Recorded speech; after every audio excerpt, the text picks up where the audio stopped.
그래 내가 뭐라도 좀 해볼게. 개방은 안 하면서 뭔가 좀 노력을 한 걸 보여줬는데 MSCI 공매도 때문에 전문용어로 나가리가 돼버리니까 네. 이거 코미디 한 거죠. 이거 아무도 보지도 않잖아요. 네. 제가 음모론 같은 거 하면 안 된다고 하지만 제 그냥 느끼면 항상 중국은 이렇게 위기가 오면 위안화를 약세를 시키는 게 아니라 강세를 시키는 경우가 진짜 많았어요. 그 지지 기반에 있는 사람들이 부자잖아요. 네. 너무 약세가 되면 지지 기반을 잃을 수 있다고 생각하는 것 같아요. 네. 일본 정부가 내가 강세가 되기는 어려운데 그래도 나는 150yen 이상은 싫어. 여기서 반전이 혹시 있다 하면 어떤 경우에 반전이 있을까? 네네. 일본은 저는 컨트롤을 잃었다.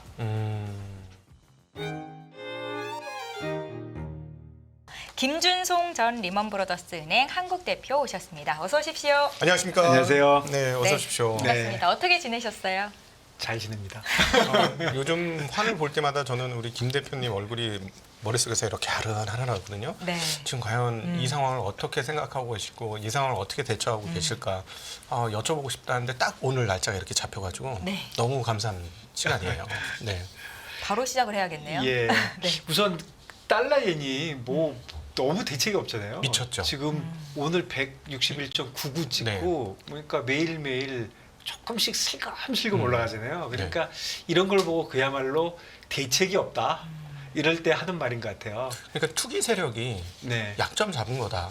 저는 그렇게 보이거든요. 그 투기 세력이요. 네. 어쨌든 N약에 예, 지금 예, 그렇죠. 뭐 대책이 없으니까. 네. 그래서 보면은 우리 연초에 원옌 뭐 850, 60 이 레벨보다 약간 위였어요. 네. 그때만 해도 야 이거 너무 낮은 것 같아. 그리고 사면은 뭐 BOJ도 뭐 나오고 네. 개입도 나오고 뭔가 이렇게 대화가 있었잖아요. 그렇죠. 이렇게 뭔가 그러면서 이렇게 오르락 내리락을 했는데 이번에 진짜 대책이 없는 게 그냥 일본이 지금 2주 전인가요? 네. 그 금융정책회의에 나오고 한 말은 딱 한마디인 것 같아요. wait, 기다려.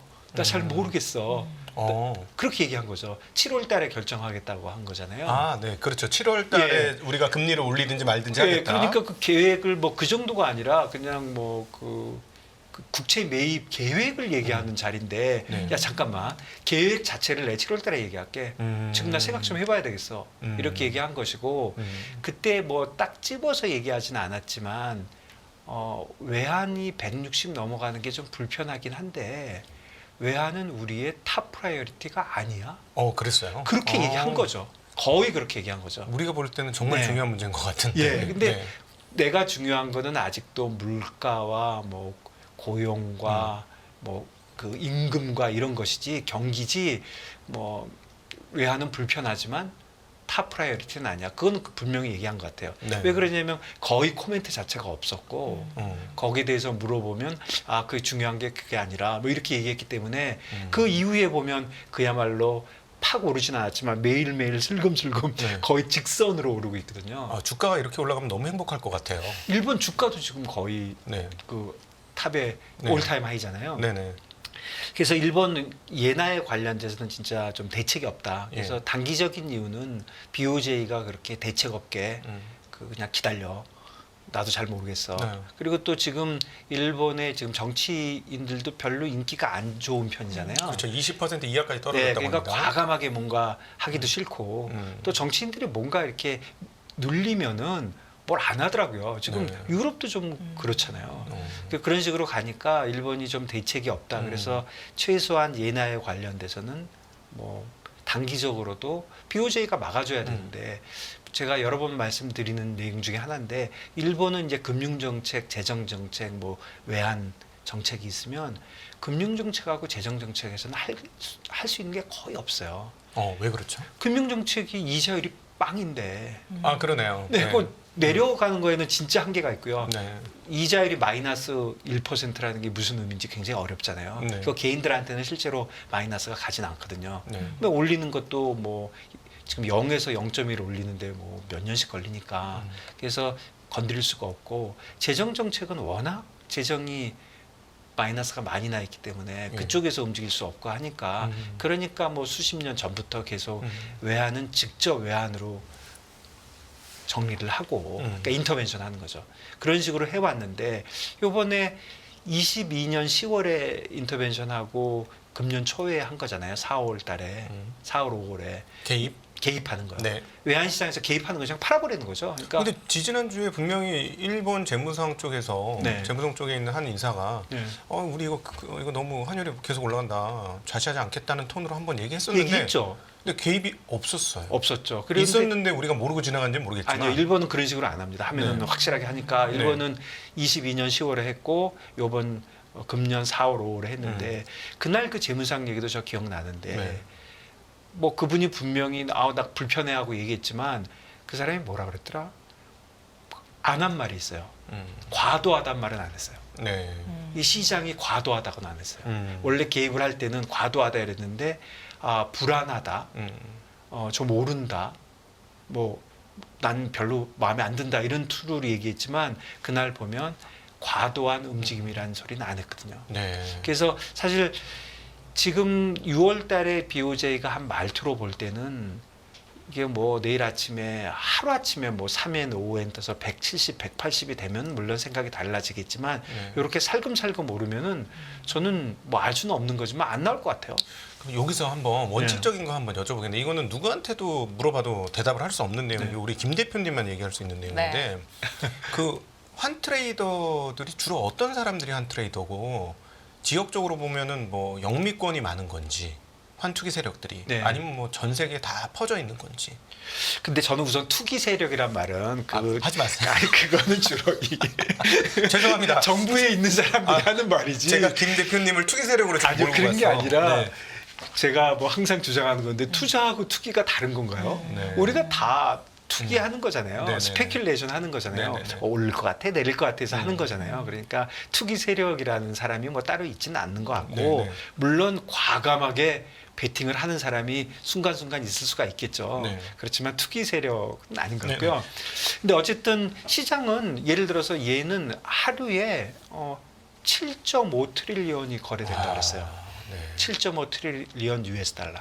음. 하루에 거래되는 달러 옌의 양이. 네. 그러니까 사실 전 세계에 있는 모든 금융기관이 거래를 하고 네. 샀다 팔았도 많이 하고 그리고 그 뒤에 있는 뭐 수출입 그러니까 네. 실수요 있는 기업들 그 다음에 또 펀드들 그러니까 그야말로 달러에는 달러 유로하고 둘이 같이 해서 네. 하루에 진짜 엄청난 거래가 되는 거거든요. 7조면은 그 외환 보유고가 뭐 하루에도 털릴 수 있다는 얘기예요. 그럼요. 네. 거래량이 그렇게 많은 것이고 그래서 네. 시장 자체에 뭔가 모든 게 녹아 음. 있다고 좀 봐야 되고 은근히 외환 시장이 제일 빨리 좀 움직이는 것도 같아요.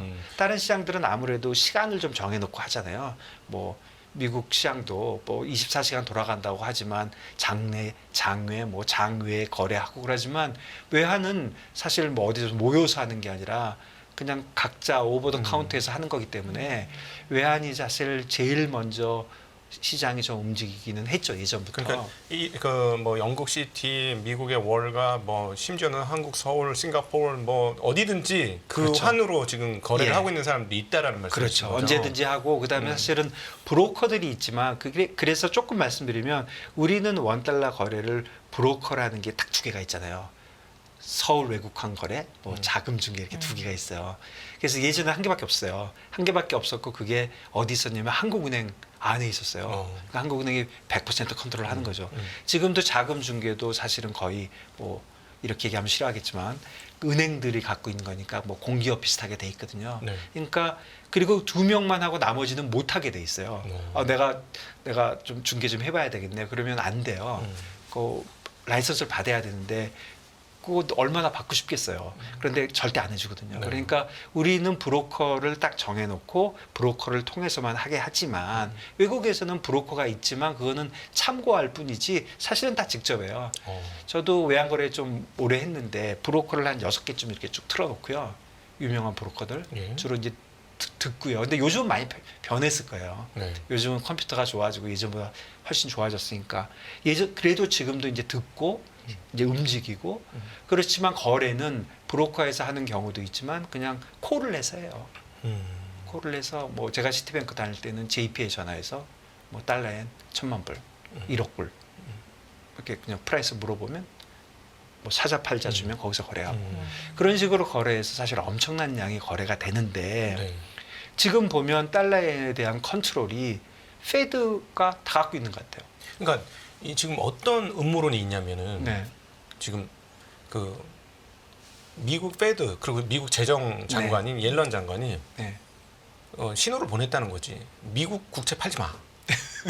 미국 국채 팔지 마. 니들 미국 국채 팔지 마. 그러니까 방어를 하려면 달러가 있어야 방어를 할 테니 예. 달러를 조달을 하려면 현금 달러는 이미 별로 없을 거니 이미 일본 네, 은행이 갖고 있는 미국 국채 팔아갖고 달러 조달해가지고 저 외환시장에 쏟아부으면 방어가 될 텐데 네. 미국에서 그걸 막고 있는 거 아니냐라는 음모론이 지금 막 있어요. 예, 그래서 저도 꼼짝달싹 못 하고 있다. 들어봤는데 네. 저는 아까 그 투기 세력 얘기하고 똑같이 네. 진짜 음모론은 뭔가 이렇게 조그만 때 음모가 있는 거지 네. 뭐 2천억 뭐 1조 이하의 무슨 국내에 있는 조그만한 회사라든가 시가총액이 네. 이럴 때 무슨 음모가 있는 거지 네. 달러 예내 음모 해봐야 제가 보기엔 그거는 음모하는 사람이 무조건 망하는 거죠. 지금 네. 말씀드린 대로 하루에 7.5조가 거래가 되는 시장에서 내가 음모를 해봐야 그게 먹히겠습니까? 그래서 지금도 일본이 물론 외환 보유고가 많이 있고 지금 한 1조 달러 정도 되잖아요. 네. 1조 달러 정도 되는데 지금 US 트레저리 전체의 사이즈는 어떻게 잡을 거냐에 따라서 많이 다르지만 대개 25조 정도 보는 것 같아요. 예. 제가 숫자가 다 정확하지 않을 것 같아요. 갑자기 네. 여러 가지를 물어보셔가지고 네. 25조인데 대강 맞는 게 요즘 일본의 그게 한 5%쯤 된다 그랬거든요. 갖고 네. 있는 게. 그러면 25조인데 1조면 맞잖아요. 내가. 네. 그래서 제가 25조가 대강 맞다고 생각하고 있는데 이게 몇 년 전만 해도 그 퍼센트가 훨씬 높았어요. 일본의 퍼센테이지가. 예. 왜 네. 그러냐면 US 트레저리 사이즈가 더 작았거든요. 그렇겠죠. 최근에 엄청나게 발행을 했잖아요. 네. 그래서 일본이 갖고 있는 외환 보유고도 사실은 4%, 5% 밖에 안 되고 그다음에 옐렌 장관이 BOJ에다가 전화를 했을까요? 뭐 누구한테 전화를 하겠어요. 그게 음모론하고 생각되는 이유가 그런 게 있고 그다음에 일본이 예를 들어서 달러를 팔고 싶으면 그걸 대부분 US 트레저리로 갖고 있으니까 내가 개입을 하려면 달러를 팔아야 되는데 그러면 US 트레저리를 팔아야겠군 이렇게 생각하지만 제가 일본 BOJ에 있는데 제가 개입을 한다 그러면 꼭 채권을 팔아야 되는 것도 아니에요. US 트레저리는 팔지 않아도 그야말로 거의 현금이에요. 네네. 리포 때문에. 음. 리포가 워낙 활발하게 거래가 되고 네. 리포를 하면 내가 100원짜리 100원어치 달러 채권을 갖고 있는데 이거를 담보로 주고 이제 빌릴 거 아니에요. 그럼 환매를 조건으로 해서 현금을 땡길 수 있다. 그렇죠. 네. 담보를 해서 리포 그러니까 sell and buy를 하는 거거든요. 예. 리퍼처스 어그리먼트를 하는 건데 네. 그러면 내가 100원이 있는데 담보로 주고 내가 빌릴 수 있는 돈이 뭐 60원이나 70원 보통 그렇잖아요. 우리 주식 담보 대출. 네. 이거는 98원, 99원 줘요. 네. 98%, 99% 현금으로 현금으로 바꿀 수 있고 또 내가 뭐 BOJ다. 그럼 거의 99.9 줄 것 같아요. 네. 그냥 다 왜냐면- 현금 쳐준다. 예, 그냥 왜 그러냐면 뭐 크게 할 게 없는 거죠. 네네. 뭐 리스크가 거의 없기 때문에. 그래서 일본이 꼭 개입을 하려고 그러면 내가 개입을 한다고 하더라도 개입을 하기 위해서 내가 이번에 보통 하면 막 6 빌리언 정도 하잖아요. 저번에 60 빌리언. 네. 저번에 9조 옌을 했으니까 한 60 빌리언 되거든요. 우리나라 돈으로 한 80조 정도? 네. 큰 금액이에요. 엄청나네요. 그러니까 그 금액을 하기 위해서 내가 미리미리 US 트레저리를 팔아야 되겠네. 그런 거 아닙니다. 네. 필요하면 그냥 리포하면 돼요. 네. 그러면 리포를 한 뭐 100 빌리언 리포를 내가 오늘 갑자기 해야 되겠다. 1시간 내에 할 수 있어요. 1시간 내에 할 수 있고 시장 가격을 하나도 건드리지 않고 1시간 내에 할 수 있어요.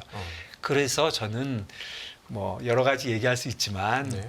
그런 거는 좀 음모론이다. 시장에서 가장 많이 거래되는 시장을 한두 개 골라보라 그러면 첫 번째가 US 트레저리, 네. 두 번째가 유로 달러 외환시장, 네. 달러엔 외환시장이거든요. 이렇게 진짜 엄청난 거래가 되고 있는 시장에서 뭐 음모가 있는 쪽으로 보지 말고 네. 저는 항상 그러지 말고 좀 펀더멘탈리 어떤 문제가 있는지를 쳐다보는 게 더 맞는다. 왜냐하면 음모는 들으면 재밌거든요. 네. 재밌지만 잘 안 맞거든요. 그러니까 더 펀더멘탈하게 항상 그럼 봐야 된다. 펀더멘털로 보면 아주 황당한 질문을 드릴 수 있는데 저희 오늘 네. 엔화, 위안화, 유로화, 원화까지 지을 원화까지, 거라서 네. 예, 시간 분배를 좀 잘 해주시면 감사하겠습니다. 네. 일본 망한 거 아니냐. 지금 금리는 10년물이 분명히 1%까지 네. 이렇게 열어놨거든요. 네. 벌써 1.07이에요. 네. 곧 0.08이고 1.1이 곧 올 것 같은 상황이고 그러니까 금리도 약세, 채권도 가격이 떨어지고 있고 네. 그다음에 환도 끝이 없이 약세가 되고 네. 있고 양쪽에 곱해서 해보면 이거 나라가 망조가 났구나. 주식 오르잖아요. 아, 주식 주식은 올타임 오른다. 하이잖아요. 그러니까 뭘 봐야 되냐면 일본 외환을 볼 때 제가 중요하다고 생각하는 거는 뭐냐면 일본이 근본적으로 이렇게 지금 엔화가 약세인 이유는 뭐니 해도 이자율이죠. 네. 요거 한번 보시겠어요? 제가 네. 그래프 같은 거 진짜 안 만드는 편인데요. 네. 이거 보시면 금년에 그 환율이 이제 절하됐는데 1등이 일본이에요. 제일 네. 밑에 엔이잖아요. 네. 그래서 그 위에 보면 뭐 브라질, 아르헨티나, 터키, 칠레 그리고 우리나라 나오네요. 우리나라 이렇게 있지만 일본이 완전 1등이고요. 요것도 보시면 이자율 차이가 미국이 제일 높고요. 네. 그러니까 다 적은 건 아니지만 대표적인 나라를 보면 일본이 꼴째예요. 아, 그런데 생각을 한번 해보면 일본은 크레딧이 엄청 좋은 나라잖아요. 그렇죠. 그러니까 돈을 빌려주고 그리고 시장도 굉장히 커요. 네. 완전 개방화돼 있어요. 네. 그런 나라에서 돈을 빌리는데 이자율이 빵이에요. 음. 사실 엄청난 일인 거죠, 사실. 이런 일이 하루 이틀 있는 게 아니라 지금 막 10년씩 계속되는 거거든요. 한번 잘 생각을 해보면 달러 엔을 이해할 때 항상 어려운 게 뭐냐면 그 옌 캐리 트레이드. 네.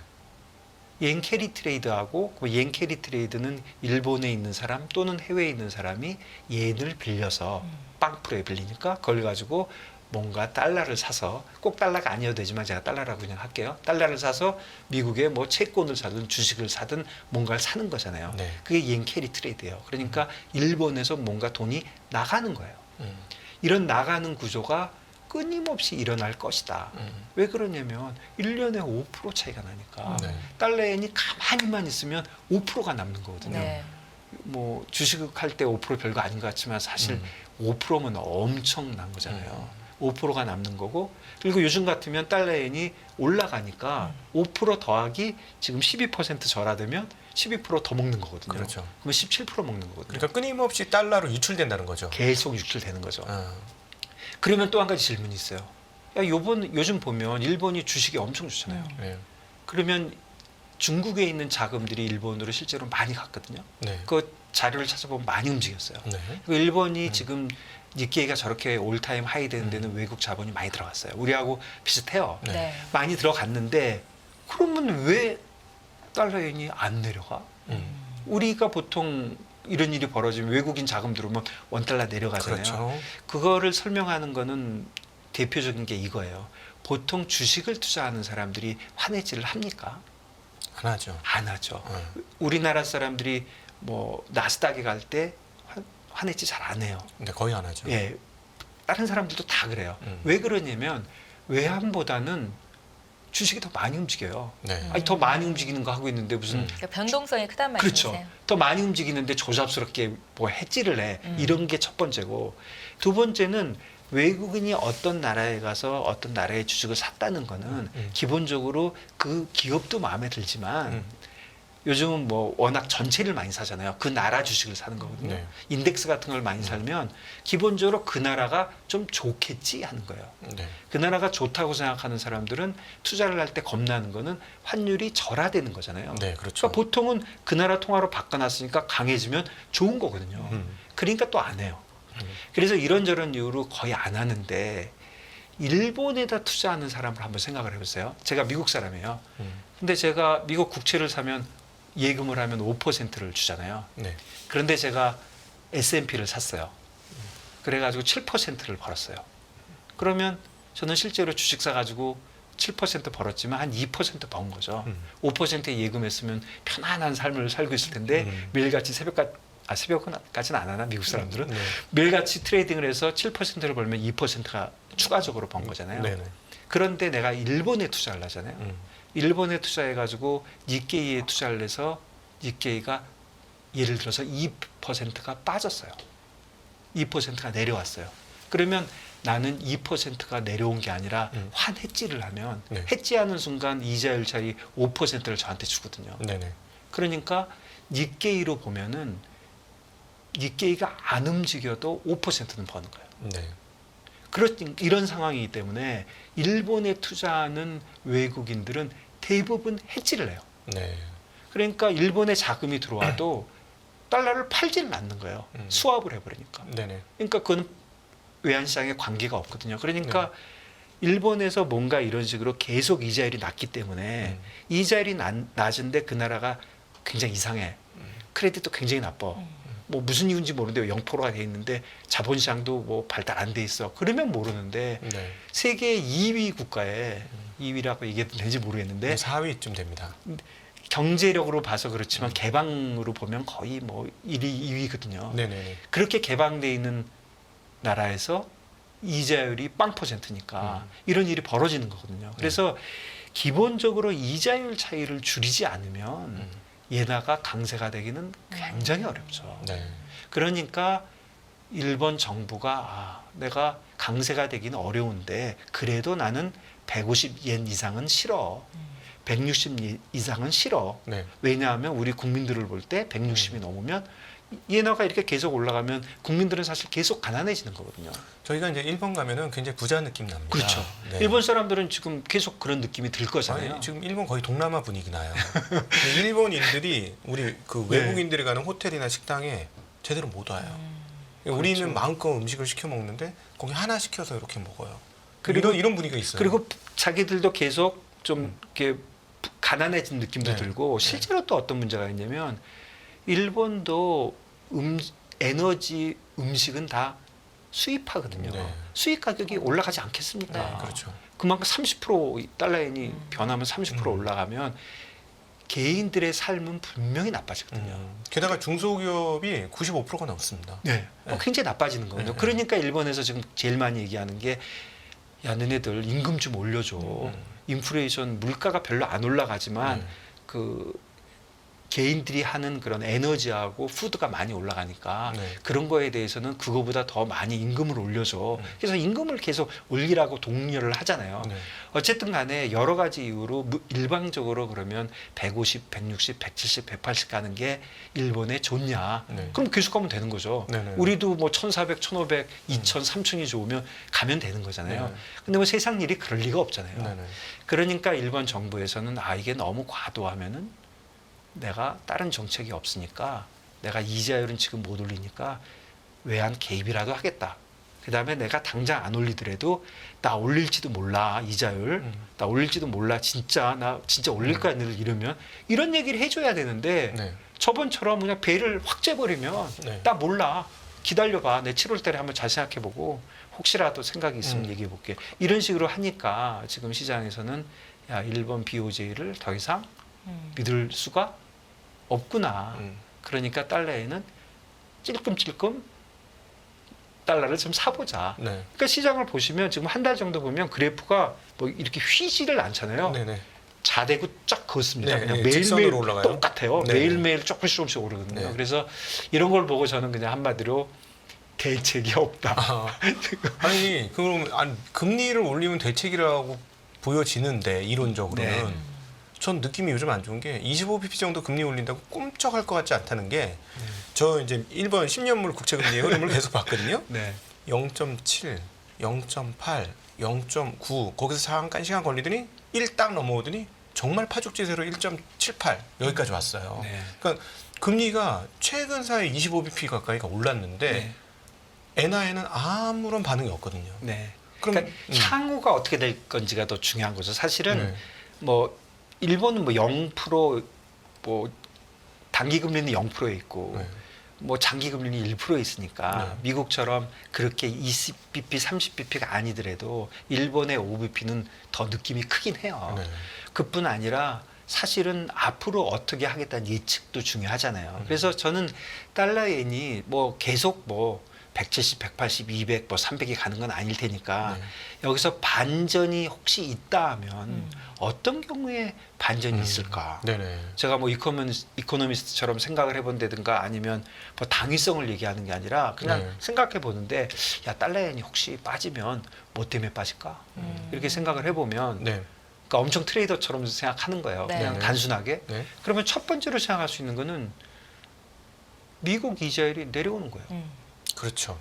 지금 이자율 차이가 많은데 뭐 조금이라도 주는 거죠. 그리고 앞으로도 이자율이 계속 내려가면서 이자 차이가 줄어들 거라고 그렇지. 예상되면 앞으로 이제 그렇죠. 네. 예. 바로 그겁니다. 네. 그러면 그건 사실 중요한 거는 그 단기금리도 중요해요. 사실 네. 외환은 단기금리도 중요하지만 장기금리도 상당히 중요해요. 그러니까 네. 미국 국채금리가 좀 내려가는 거죠. 그래서 사실 얼마 전에 미국 국채가 한 4.2까지 내려왔었잖아요. 네. 저번 주까지만 갑자기 오른 거는 뭐 여러 가지가 있겠지만 저는 뭐 트럼프 관련된 거라고 생각하는데 어쨌든 이유가 뭐든 간에 4.2까지 내려가던 게 다시 4.4 뭐 4.45 올라가니까 얘네가 다시 또 네. 속도를 내잖아요. 그러니까 결국은 미국 금리가 내려와서 그냥 뭐 얘나는 모르겠는데 그냥 달러가 전체적으로 달러화가 약세가 돼서 그래서 엔화가 내려오는 방법. 네. 그러니까 아무 일도 없는데 그냥 달러가 약해지는 거예요. 네. 예. 그러면 엔도 변하겠죠. 그거 네. 하나 있고 두 번째는 뭐 잘 모르겠지만 BOJ 또 나오는 거죠. 갑자기 오늘 저녁에 네.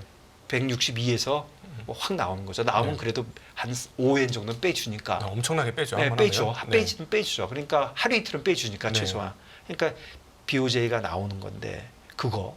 그 다음에 세 번째는 근본적으로 이자율을 올리는 거잖아요. 그렇죠. 그러니까 첫 번째 거는 지금 잘 모르겠습니다. 이건 한참 기다려야 될 뭐 것 같고. 한참 기다려야 될 수도 있고 네. 또 실질 금리를 보면 미국 금리도 만만치 않으니까 음. 그렇지만 위로 아래로 반반이라고 보면 야, 미국에서 뭔가 일어날 수 있다는 생각이 들고 그 다음에 일본에서 외환 개입은 할지 안 할지도 잘 모르겠지만 이번엔 해도 잘 안 내려갈 것 효과가 같아요. 없을 거예요. 벌써 펀치 한 4번, 5번 썼는데 예. 무시하고 그냥 안 될 것 올라갑니다. 같아요. 그러니까 예. 일본도 잘 알거든요. 음. 일본은 팔아서 효과가 없으면 안 하려고 그래요. 네. 왜 그러냐면 본때를 보여주지 못하면 그야말로 호구가 잡히기 때문에 그래서 그래서 호구 잡힌 것 같아요. 이번에 잡혔죠. 예, 예, 그리고 예. 저번에도 보세요. 저번에 두 번 할 때 첫 번째 언제 했어요? 일본 휴일 날 했어요. 네, 맞아요. 휴일 날 두 했죠. 번째 언제 했어요? 파월이 얘기해서 달러 내려가고 있을 때 했어요. 네. 그러니까 결국은 효과를 맥시마이즈 하고 싶은 거거든요. 결국은 BOJ가 옛날 같지 않다. 그러니까 형님들이 옛날 같지 않은데 네. 우리는 뭐 그래? 또 약해졌어? 그럼 좀 찔러봐야죠. 계속 찔르는 거죠, 사실은. 그래서 그 세 가지 시나리오인데 제일 강력한 거는 뭐니 해도 일본. 일본이 이자율을 높여주는 거죠. 아, 그게 제일 예, 세요? 그렇죠.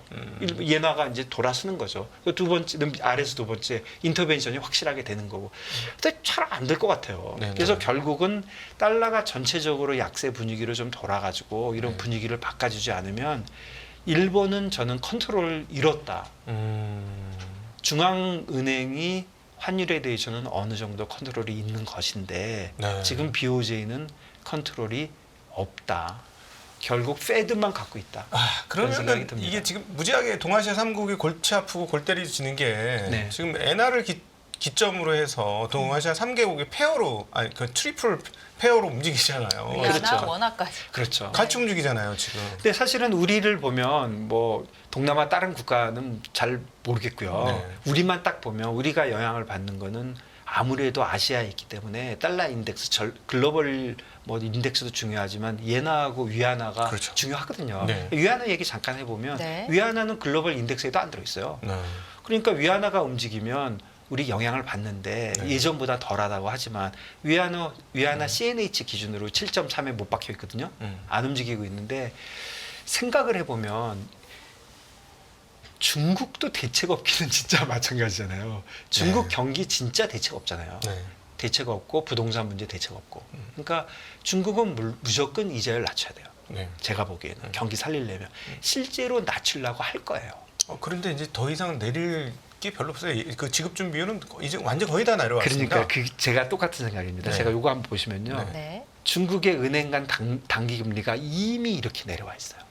하나도 안 내려와도. 네. 그러니까 중국은 마이너스 금리든 뭐든 간에 내리기만 해서 경기가 부양이 된다면 부동산이 부양이 된다면 내릴 거예요. 네. 그런데 내가 PBOC에 있으면 저거 내려봐야 안 돼. 왜 그러냐면 나 하나도 안 내려도 시장이 알아서 내려가거든요. 네.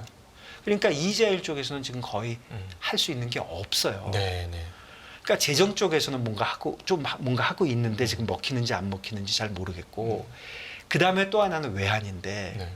이런 경우에 경기를 살리는 방법은 10년 전에 일본이 한 것처럼 절하를 시키는 게 사실 좋아요. 환을 우리한테 좋고 나쁜 걸 떠나서 네. 다 7.3이 7.5, 7.7 이렇게 되는 게 음. 좋다고요. 네. 그게 아무래도 경기를 이렇게 움직이게 하거든요. 네. 그런데 저는 그냥 제가 음모론 같은 거 하면 안 된다고 하지만 제 그냥 느끼면 항상 중국은 이렇게 위기가 오면 위안화를 약세를 시키는 게 아니라 강세를 시키는 경우가 진짜 많았어요. 네. 저는 여러 번 느낀 것 같아요. 음.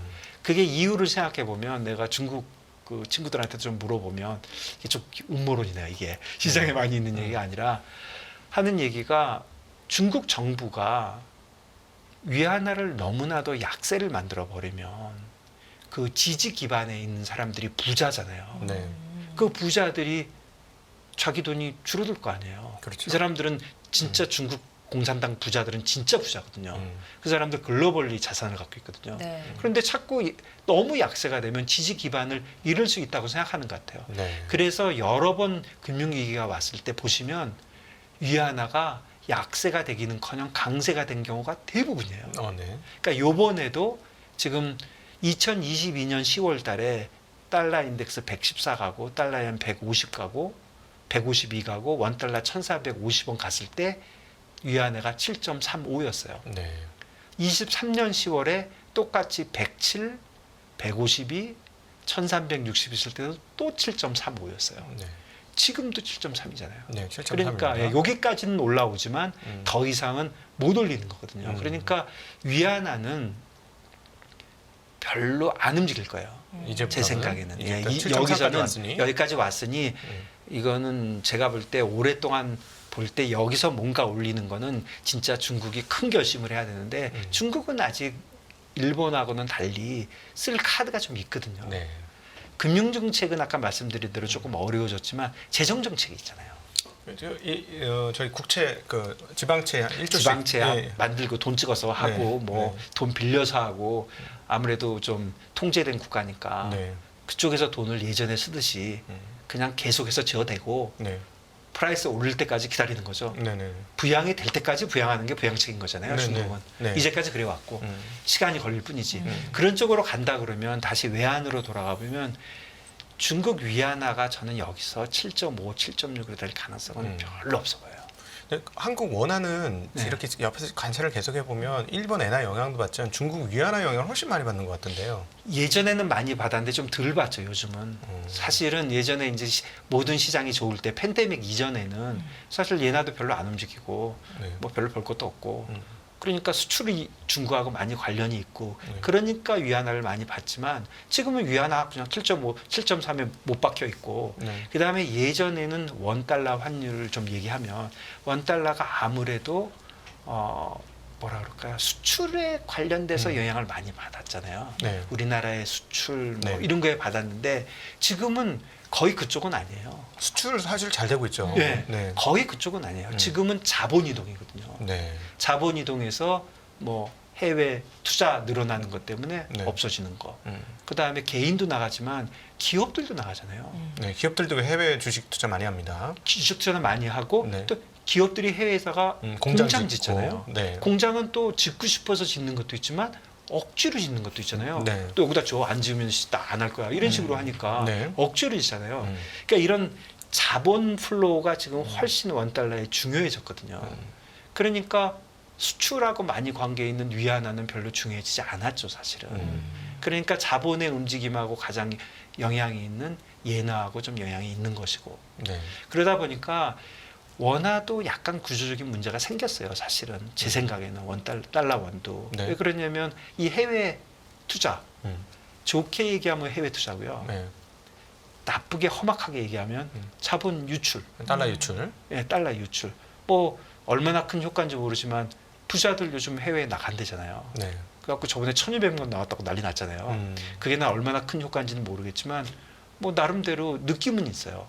뭐 상속세 얘기 요즘 많이 하고 있지만 상속세 60%인데 지금 루폴이 있거든요. 네. 뭐 이민 가면 안 되잖아요.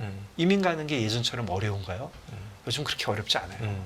그리고 부자들은 또 방법을 많이 고려를 하잖아요. 네. 그러면 아니 나갈 사람 나가. 그렇게 얘기하는 건 말 안 되거든요. 나갈 사람 다 나가면 세금은 누가 내요? 네. 세금은 그 사람들이 세금 다 내는데. 그래서 그렇게 나쁘게 얘기하면 자본 유출, 좋게 얘기하면 금융적으로 좋게 얘기하면 해외 투자. 네. 이런 쪽 움직임이 좀 구조적으로 어려움이 있다. 그래서 그런 구조적인 어려움을 해결을 저는 해야 된다고 생각해요. 네. 뭐 상속세를 해결하든 밸류업을 해서 우리나라 코스피 이 제도를 코스피에 관련된 여러 가지 제도가 좀 좋아지고 그래서 사람들이 이제 실망을 해서 미국에 투자하고 그러니까 다양화의 개념이 아니라 그냥 치러서 나가고 이런 거를 좀 그런 구조적인 문제도 있고 그다음에 외환 시장도 개방해야 됩니다.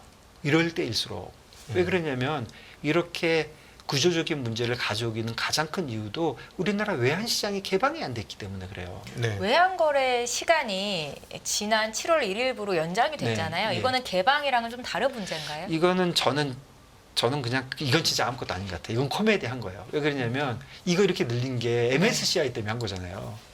MSCI 관찰 대상국 편입을 예, 기대하고. 그거 기대하고 예. 아니요 MSCI 그 편입하는 거 아. 주식 편입하는 거 WGBI 네네. 근데 WGBI는 그 채권 9월달에 하는데 그거는 솔직히 별로 관심 없어요. 네. 거기 WBGI 말레이시아도 들어있고 중국 들어있어요. 그러니까 우리가 안 들어가 있는 게 이렇게 방송 용어는 아니라 창피할 뿐이지. 네. 뭐 이건 그래요. 그런데 MSCI는 진짜 들어가고 싶잖아요. 우리 어떻게 보면 수건 사업 비슷하잖아요. 그런 게 매번 안 되는데 그쪽에서 자꾸 외환 얘기를 하니까 야 그래 내가 뭐라도 좀 해볼게. 그래가지고 고육지책으로 개방은 안 하면서 뭔가 좀 노력을 한 걸 보여줬는데 MSCI 공매도 때문에 그냥 전문용어로 나가리가 돼버리니까 네. 이거 코미디 한 거죠. 이거 아무도 보지도 않잖아요. 네. 그래서 지금 사실 요번에 한 거는 개방을 했다고 사실 볼 수는 없고 그래서 개방이란 말이 쏙 빠졌어요. 개선이라고 바뀌었더라고요. 정부에서도. 그래서 그 얘기 잠깐 해볼까요? 네. 제가 이거 보시면 됩니다. 요번에 늘린 거는 두 가지예요. 네. 시간을 늘리고 참여자를 늘렸어요. 참여자의 국내에서 하는 이런 현무랑 같은 거를 외국인들 좀 들어오지 그래? 그래갖고 한 거예요. 근데 기본적으로 제가 좀 폄하하면 의미가 없어요. 왜 그러냐면 우리끼리 하는 시장이 있고 NDF 시장이 있었는데 NDF 시장은 해외도 하고 우리도 하는데 NDF 시장이 우리가 하던 시장에 어차피 벌써 2배예요. 어차피 24시간 뺑뺑뺑 돌아가고 있고 네. 더 리퀴드해요. 네. 그런데 더 작은 시장을 조금 시간 늘린다고 무슨 의미가 있겠습니까? 그래도 어쨌든 딱 막아놓고 하는 거니까 야 들어올 사람 순수 좀 들어와봐. 그래서 RFI잖아요. 그런데 들어오려면 등록을 좀 해보삼. 그러니까 등록을 시킨 거예요. 네. 그래가지고 외국계 금융기관이 29개가 들어왔다. 한국은행이 6월 29일자에 얘기를 했는데 29개니까 엄청 들어왔네. 이렇게 생각하지만 한번 제가 봤어요. 네네. 홈페이지 가서 29개 중에 한국계가 8개예요. 한국계라 하면 신한은행 런던. 그것도 외국인이잖아요. 네. 사실은 제가 외국인, 내국인이라고 하지만 여기 이게 레지던시 개념이거든요. 네. 그러니까 한국계가 8개니까 이거 무조건 빼야죠. 네. 그러면 29 빼기 8이니까 21개 남았잖아요. 21개인데 외국계의 중복 지점이 있어요. 도이치은행 프랑크푸르트, 도이치은행 런던 따로따로 들어왔어요. 네. 누군가 좀 푸시한 것 같아요. 야 좀 개수 좀. 그게 9개가 있더라고요. 네. 그러면 참여 외국계가 12개예요. 그러면 결국 29개가 아니고 12개거든요. 네. 그중에 보니까 미국이 3개, 스테이트 스트리트, 뉴욕 멜론, BOA, 유럽의 도이치뱅크, ING, 크레딧, BNP, 스탠차, 그 아시아의 HS, 그다음에 싱가포르 DBS, 그다음에 일본계가 2이거든요. 네. 가만히 보시면 아주 메이저한 그 외환 시장의 큰 손들은 약간 좀 빠져 보여요. 뭐 도이치도 물론 크긴 하지만 지금 CT도 안 보이고 모건 스탠리도 안 보이고 네. 모건 스탠리, 골드만 뭐 지금 JP도 다 안 보이잖아요. 더 심각한 게 아니라 더 이게 아무것도 아닌 이슈는 우리나라의 외국계 지점 제가 한번 세봤어요. 네. 36개예요. 지금 현재. 그게 다 그것도 다 안 들어왔다. 현지 법인 2개예요. 현지 법인 2개는 누구냐면 이게 시티하고 이제 그 스탠차인데 네. 36개거든요. 이 참여 외국계 12개가 전부 한국에 지점이 있어요. 그러니까 새로운 애가 온 게 없는 거예요. 예를 들어서 시티은행 서울 지점이 있고 시티은행 런던이 있고 시티은행 뉴욕이 있어요. 네. 그래서 각각 원달러 거래를 해요. 네. 다 다른 애일까요? 네. 다 같은 애입니다. 한 명이에요. 음. 실제로 3명이 할지 모르지만 헤드는 한 명이에요. 네. 포지션도 한 개예요. 보통 그렇게 운영하거든요. 그렇다고 하면 좀 미안하지만 이거는 뭐 개방이라고 볼 수 없는 거거든요. 그러니까 요번에 거는 코미디를 좀 한 것이고, 그렇다면 제가 얘기하는 개방은 그 실질적인 개방인데 사실은 2개거든요. 하나는 뭐냐면 우리나라 외환시장에 있는 큰 2가지의 그 이제 제한이 컨트롤이 뭐냐면 내국인은 달러를 빌리지를 못하게 하는 거예요. 달러를 빌리지를 못하니까 달러를 살 수는 있지만 달러를 팔 수가 없잖아요. 그러니까 내국인은 달러를 살 수만 있는 거예요. 그러니까 사가지고 해외로 나갈 수만 있는 거예요. 네. 해외에 있는 돈을 달러를 빌려가지고 국내에 팔 수는 없어요. 네. 그게 가장 큰 거예요. 왜 국내에 있는 사람들이 기업이나 개인이 달러를 빌릴 수 있잖아 이렇게 물어보잖아요. 네. 일 수 있죠. 근데 다 허가받아야 돼요. 이거 다 용도가 있어요. 이거 받아다가 공장을 질게요. 뭐를 할게요 이렇게 하지, 나 이거 하다가 원달러 투기를 하겠습니다 이러면 안 해주거든요. 그러니까 거기에 제한이 있고, 그리고 외국인은 자기가 달러가 있으니까 팔 수는 있겠죠. 근데 외국인이 달러를 파는 거 대사는 거 말고 처음에 달러를 살 수가 있나요? 살려면 원화가 있어야 되잖아요. 네. 근데 외국인한테 원화를 안 빌려주거든요. 그래서 그 2개가 우리나라를 지탱하는 큰 2개의 그 외환 통제거든요. 네. 그러면 하나의 통제는 뭐냐면 내국인한테 있는 통제는 달러가 들어오는 거를 막는 거잖아요. 이걸 왜 했을까요? 예전에 달러 이자율은 1%, 2%인데 우리나라 이자율은 25% 이렇게 되니까 외국 자금을 빌려다가 국내에 들어오는 거잖아요. 그리고 이건 그쪽이고 이쪽에 있는 거는 외화 유출 쪽이거든요. 그러니까 2개를 한꺼번에 개방할 필요 없어요. 지금 예를 들어서 내국인 거를 개방을 했다고 쳐보세요. 당장 움직임이 별로 없겠죠. 누가 지금 달러 5%에 빌리겠어요? 원화 3%에 빌리겠지. 네. 그러니까 이번이 기회고, 그리고 이런 거를 하는 게 결국 개방을 하면 왜곡이 없어지고, 왜곡이 없어지면 원달러 시장이 더 자연스럽게 되거든요. 그래서 저는 단기적으로는 원달러가 한국은행이 1,400원을 막을 거라고 생각해요. 그렇지만 장기적으로 원달러가 너무 많이 올라가는 걸 방지하려면 외환시장 개방을 하고, 그래서 구조적인 거를 지금 고쳐놔야지. 우리도 BOK도 BOJ처럼 야 그냥 내가 팔아가지고 막을 거야. 저는 한국은행이 요즘 매일같이 판다고 생각합니다. 네. 하루도 안 빼고. 그러니까 BOJ는 말로만 하다가 한 번에 팔지만 우리는 계속 팔다가 말을 아끼는 거거든요. 그러니까 BOK는 저는 매일 판다고 생각하거든요. 뭐 잘 모르겠지만, 그러면 BOK도 맨날 이렇게 파는 거에만 연연할 것이 아니라 네. 구조적인 문제에 대해서 지금 잘 생각해 봐야 된다. 제가 감히 그런 생각이 좀 듭니다. 네. 네, 알겠습니다. 원화를 비롯한 아시아 통화가 약세를 보이고 있는데 원인이 뭐고 또 해결 방안이 뭔지에 대한 김준송 대표님의 인사이트를 함께 얻어봤고요. 시간이 다 돼서 여기서 보내드리도록 할 텐데 조만간 또 모시고 자세한 또 글로벌 시장 이야기 듣는 시간 또 마련하도록 하겠습니다. 네. 김준송 전 리먼브러더스은행 한국 대표와 일부 시간 함께했습니다. 고맙습니다. 네, 감사합니다.